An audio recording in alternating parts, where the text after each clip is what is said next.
I mean, Kevin Hart was fired from the Oscars because of some offensive tweets. Hello? Lucky for me, the Hollywood foreign press can barely speak English, and they've no idea what Twitter is. You'll be pleased to know this is the last time I'm hosting these awards, so I don't care anymore. I'm joking, I never did. In this room are some of the most important TV and film executives in the world, people from every background, but they all have one thing in common. They're all terrified of Ronan Farrow. He's coming for you. He's coming for you. Ricky Gervais stepped on stage at the 2020 Golden Globes and straight up accused Hollywood elites of being friends with Jeffrey Epstein. The room went ice cold. The cameras caught celebrities shifting uncomfortably in their seats. These weren't just jokes. They were calculated missiles aimed at Hollywood's darkest secrets. And what's even more revealing, how quickly the industry tried to bury these moments after they happened. Before we move on, I'd like to ask you a small favor. If you appreciate this content, please take a second to like this video and subscribe to the channel. Over 98% of you watch the videos without subscribing. It costs you nothing, but it makes a huge difference to us. So did you click the subscribe button? Great, thank you so much. Now, back to the video. It was a big year for pedo movies. Surviving R. Kelly, Leaving Neverland, Two Popes. Many talented people of colour were snubbed in major categories. Unfortunately, there's nothing we can do about that. The Hollywood foreign press are all very, very racist. So, 5th time. We're going to do an in memoriam this year, but when I saw the list of people that had died, it wasn't diverse enough. No.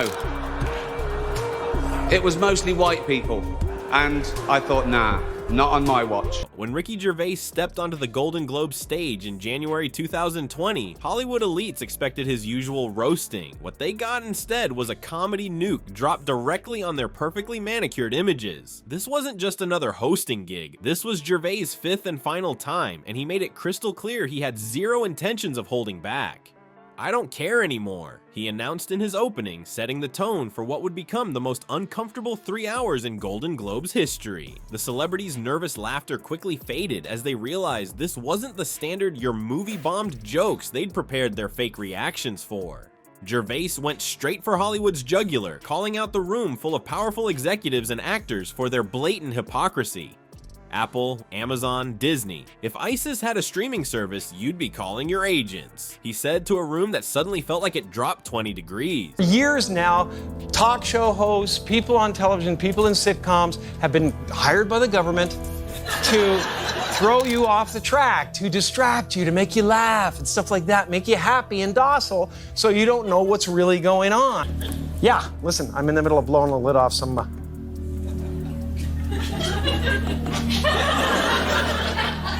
What happened? I'm sorry, Jimmy. I was temporarily interrupted by my iPhone 6 Plus. I was really trying to say was I think people will enjoy Dumb and Dumber this weekend. And that is what I thought you were. The cameras caught A-listers shifting uncomfortably as their practiced smiles began to crack. But the real bombshell came when Gervais brought up Jeffrey Epstein, whose death had occurred just months earlier.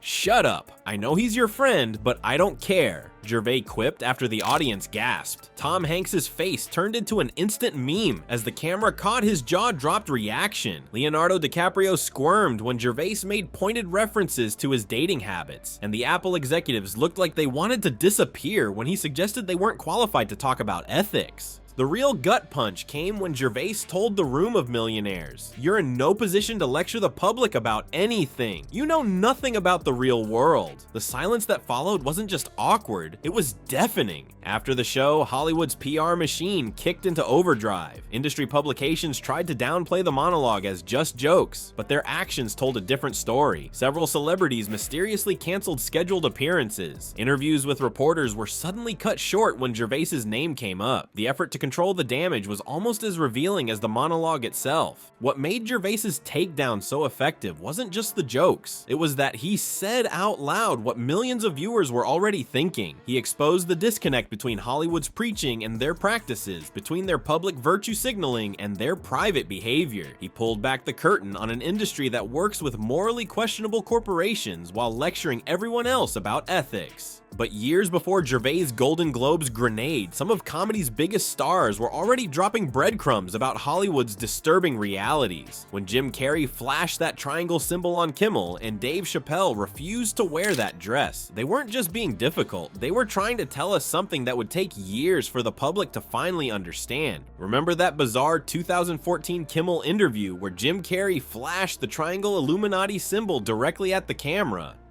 "I'm here to talk about the Illuminati, Jimmy," he said with that signature Carrey intensity. The audience laughed, but Jimmy's face told a different story. Carrey pushed further, claiming talk shows are designed to distract the public from what's really happening, while Kimmel shifted uncomfortably in his chair. The weirdest moment came when Carrey looked Jimmy dead in the eyes and said, "You're a part of it." Instead of playing along, Kimmel's nervous laughter betrayed him. Then something strange happened. Carrey suddenly stopped mid-rant, pretended to receive a phone call, and completely changed his demeanor. Just like that, the joke was over. The clip went viral, but was quickly written off as Jim being Jim. Classic crazy Carrey, right?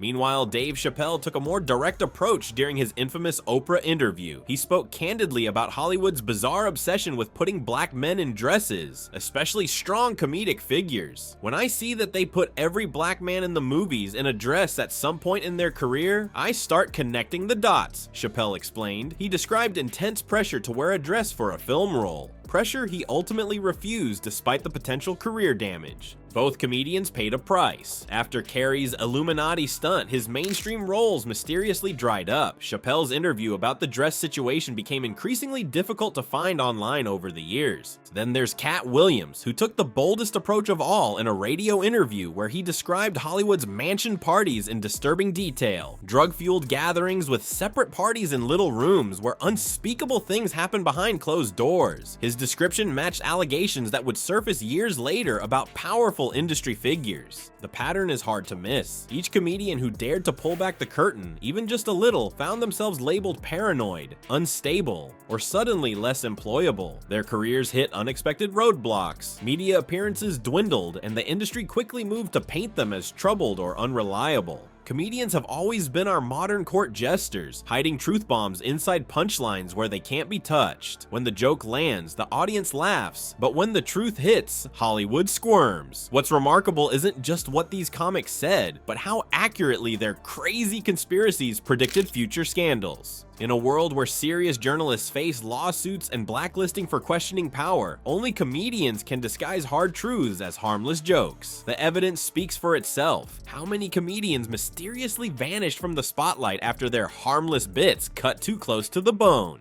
Next time you see a comedian making an awkward joke about Hollywood's dark side, pay attention. That nervous laughter you're hearing, it might be the sound of someone risking everything to tell you what's really happening behind those gates.